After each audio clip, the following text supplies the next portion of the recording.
Billy Brouillard, c'est un petit garçon de 8 ans. Il se pose beaucoup de questions, comme tous les enfants de cet âge. Et il a le pouvoir de s'émerveiller. C'est une faculté que perdent les adultes donc, en grandissant. Lui, il les a encore toutes. Et il a pas mal de peurs et de croyances. Et donc il s'interroge beaucoup. Et il est un peu victime de ces émotions qui a tendance à matérialiser en différents monstres. C'est un enquêteur de l'étrange. Et dans cet album, c'est un peu une quête intérieure où il va affronter ses démons et essayer de les supprimer ou en tout cas de les apprivoiser parce qu'on a souvent peur de ce qu'on ne connaît pas. Donc c'est un album qui invite les enfants et les adultes, donc les grands enfants, à faire un peu le point, à s'arrêter et à s'écouter.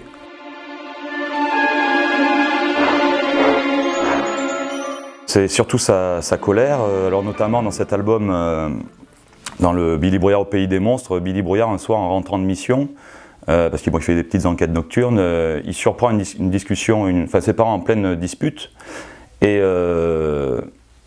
ses parents vont avoir des mots à son sujet, donc ton fils est trop paresseux, ton fils est trop gros, il mange n'importe quoi, il est trop dissipé, et lui il va croire ces adjectifs qui sont définis lors de la dispute de ses parents, enfin qui semblent le définir, et il va y croire. Donc il faut vraiment faire attention à ce qu'on dit devant les enfants parce qu'ils prennent ça pour argent comptant, et Billy va y croire, donc il va se retrouver face à des démons qui vont lui ressembler, donc un avatar de lui gros, un avatar de lui colérique, un avatar de lui méchant. Il va devoir les affronter pour se rendre compte qu'en fin de compte, tout ça ne sont que des croyances, des illusions. Donc les monstres qu'il va devoir affronter, les plus terribles en tout cas, et peut-être les moins rigolos, ce ne seront que des miroirs de lui-même. Hein. C'est pas nouveau, hein, on n'a peur que de ce qu'on est. Les plus grands combats qui sont à mener, c'est contre nous-mêmes.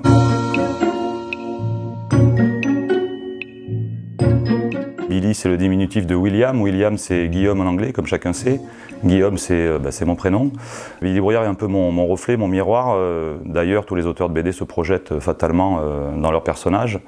Donc oui, j'étais un petit peu comme lui à son âge. J'étais seul. C'est une époque où il n'y avait pas Internet, où il n'y avait que 3 chaînes à la télévision. J'avais la chance d'habiter à la campagne, dans le sud de la France, donc je m'ennuyais. On avait encore le temps de s'ennuyer à cette époque, et je crois qu'aujourd'hui, du haut de mes 45 ans, je me rends compte que c'était précieux de s'ennuyer.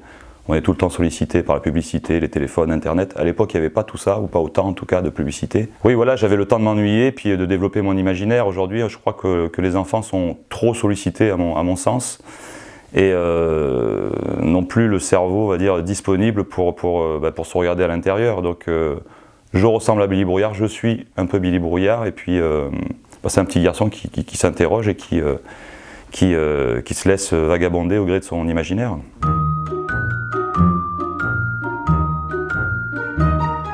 Il n'y a qu'à voir l'état de la planète. Hein. Je pense qu'on s'est un petit peu perdu. Alors encore une fois, c'est une quête intérieure, ça a trait au spirituel. Cet album propose, invite en tout cas à s'arrêter, à s'analyser, à regarder à l'intérieur, à affronter ces monstres et à essayer de les apprivoiser. Oui, parce que si on ne fait pas ça, on s'identifie facilement à un personnage, et avec la fatigue, avec la colère, on peut facilement devenir monstrueux. Il n'y a qu'à voir ce qu'on fait à la planète, ce qu'on fait à nos proches, à nos frères humains, j'ai envie de dire. Si on se pose et qu'on se calme et qu'on réfléchit un petit peu, qu'on fait le vide, qu'on retourne un petit peu à la source de ce qu'on est à la base, je crois que fondamentalement on est que paix et joie, mais on a tendance un petit peu à l'oublier.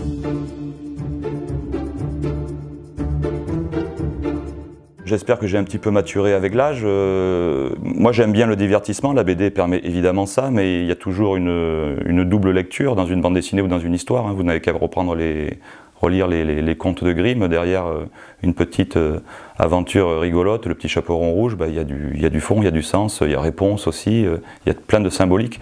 Donc je crois que derrière les petites histoires qui ont l'air légères, il y a toujours un fond qui en dit long. Ça permet de passer un message auprès des plus jeunes de manière plus lisse, plus délicate.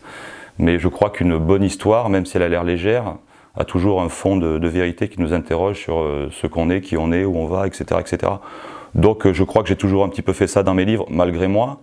Mais en l'occurrence, oui, ce bouquin, le Billy Brouillard au pays des monstres, invite vraiment, alors c'est assez ludique, il y a une petite loupe à filtre rouge qui permet de chercher les monstres.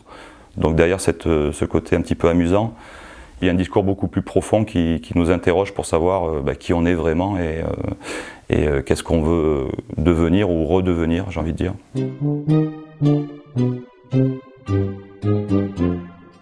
Il y a beaucoup de choses, ça serait compliqué de citer tout le monde, alors même si ça c'est pas évident au premier coup d'œil, moi j'aime bien, me vient Roald Dahl au niveau de l'univers et son dessinateur attitré Quentin Blake, un dessinateur anglais qu'on ne présente plus. J'aime évidemment Tim Burton, Edouard Gorey qu'on connaît beaucoup moins, ça c'est pour la partie graphique, mais pour créer l'univers des monstres, je me suis un peu laissé guider par l'improvisation, par la plume, et puis par faire des formes un petit peu rigolotes, des formes ludiques qui peuvent ressembler a priori à des dessins d'enfants, mais qui peuvent être effrayantes suivant comment on les met en scène. Après, je me suis dit, ben voilà, un Billy Brouillard, s'il doit affronter son avatar gourmand, fatalement, je vais le faire gros. Si je dois faire un Billy Brouillard peureux, donc c'est un monstre qui va devoir affronter également un avatar qui va devoir, contre qui il va devoir se battre, ben je vais le faire chétif, en train de trembloter, etc. Vicieux, on va faire quelque chose dans le regard de beaucoup plus cruel. Et puis pour le reste, c'est des espèces de monstres un petit peu ronds avec des dents pointues, un peu ce genre de graphisme qu'on peut retrouver dans les dessins d'enfants. Moi j'adore les dessins d'enfants, ils sont d'une naïveté confondante, enfin, c'est d'une efficacité rare, et puis il n'y a pas de calcul, ça jaillit. J'aime bien ce côté improvisation, pas réfléchir avec le mental, encore une fois, se laisser porter par ce qu'on est à la base, quoi. Laisser couler. J'invite le lecteur à faire ça au fil des pages, et au fil de l'histoire est assez improvisée. Même si j'ai un point de chute, évidemment, pour la scène finale, je sais où je vais, mais je ne sais pas comment j'y vais, donc je me laisse un petit peu guider par le personnage.